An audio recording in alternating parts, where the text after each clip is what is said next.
नमस्कार बंधुरा काकुलिस फैंटासी चैनेले आपनादेर सकलके स्वागत। এই দেখুন রাহিয়া রাইকে দুজনে মিলে সকালবেলা উঠে ভেপার নিচ্ছে। কার্বল দিয়েই গরম জলে ভেপারটা নেওয়া হয়। তো ওরা কিন্তু এটা না এখন নিচ্ছে সে না, এটা অনেক ছোট বয়স থেকে, মানে 8 মাস বয়স থেকে ওরা কিন্তু এটা নিতে শিখেছে। আর আমিও কিন্তু মাঝে মাঝে ওদের ভেপারটা নেওয়াই এই কারণে, কারণ সর্দিটা হয়তো ভেতরে জমে যাচ্ছে আর সবসময় তো ওষুধ খাওয়ানো সম্ভব না। যতটা সম্ভব ওষুধের থেকে দূরে থাকাই ভালো, কারণ এখন থেকে যদি ওষুধটা বেশি খায় পরে সেটার অভ্যাসটাই থেকে যাবে। আর এই দেখুন বিকেলবেলা তারই মাঝখানে একটা কথাও বলা হয়নি, সেটা হচ্ছে আজকে একটু ক্যান্টনমেন্টে গেছিলাম। তো সেখানে গিয়ে স্টেশনের সামনে একটা মেলা হচ্ছে, সেই মেলাতেও একটু গেছিলাম।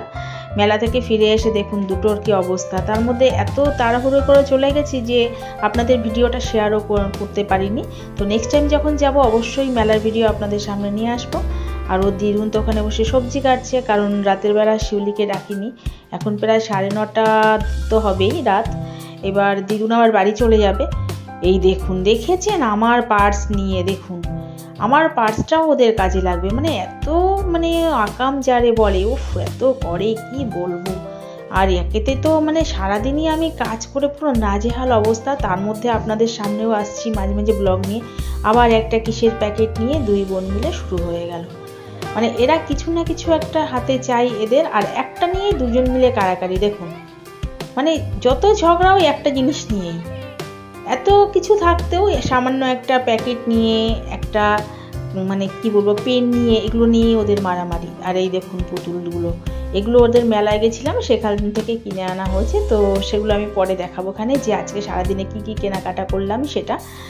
আর ভেবেছিলাম কিনবো না, কারণ এত পুতুল হয়ে গেছে, কিন্তু ওরা মেলায় গেছে কিছু না কিছু নিয়ে তো আসবেই না। লাস্টে এগুলো কেনা হলো। দুই বোন এসে তো ওই দুটোকে নিয়েই পড়েছে, এত কিছু রয়েছে ঘরে। ওই দেখুন আর একটা গেছে স্লিপের মধ্যে। ওই দেখুন স্লিপটাকে তো এখন দোলনার মতন উল্টে দিলে হয়, সেটার মধ্যে গিয়ে দোল খাচ্ছে আর মনাকে কোলে নিয়ে। দেখুন কি অবস্থা, কি পেকে গেছে তাহলে ভাবুন। এগুলো নিয়েই ওরা এখন ব্যস্ত। আর একজন ওই দেখুন রিক্সার মধ্যে ওর মনাকে বসিয়েছে, এবার রিক্সার মধ্যে মনাকে বসিয়ে ওকে মনে হয় চালাবে। আপনারাও দেখুন, আমিও দেখি যে ওরা কি করে। আমার হয়তো ভাবছেন যে ওর মা সারাদিন কোনো কাজ নেই, মাঝে মাঝে ব্লগগুলো নিয়ে আসে। আসলে কি হাতের সামনে ফোনটা থাকে, তো ফোন থেকেই তো করি।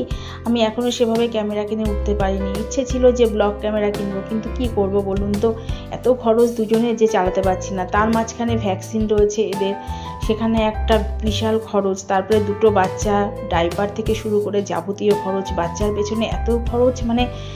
এখন তো জানেনই যাদের বাচ্চা হয়েছে তারা যে কি পরিমাণে এদের খরচ। সব থেকে বেশি খরচ যেটা হয় সেটা হচ্ছে ডাক্তারের পেছনে, কারণ ভ্যাকসিনে এরা এত পরিমাণে ভ্যাকসিন বাড়িয়ে দিয়েছে। প্রত্যেক মাসেই 1 থেকে 1.5 মাস অন্তর অন্তর এদের ভ্যাকসিন চলে, আর একবারে তো প্রচুর যায়।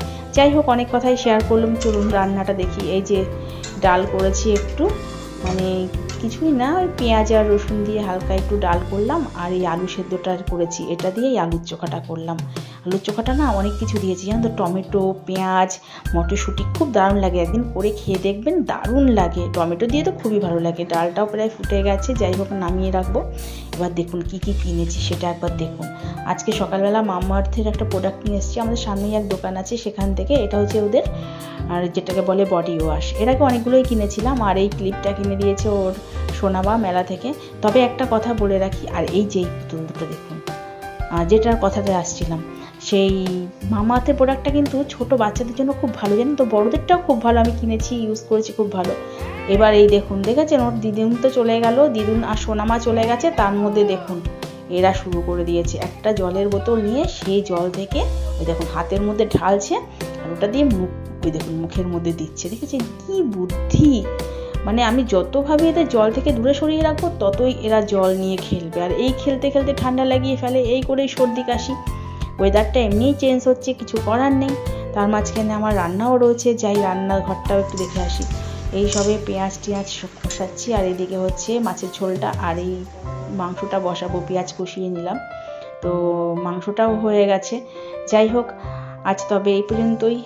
আর একটা কথা আপনারাদের না বললে নয়, মাংসটার কালারটা দেখে অনেকেই ভাবছেন, আসলে হ্যাঁ আমার দেওরের শরীরটা খারাপ, সেই কারণে এরকম রান্নাই আমি এখন করছি।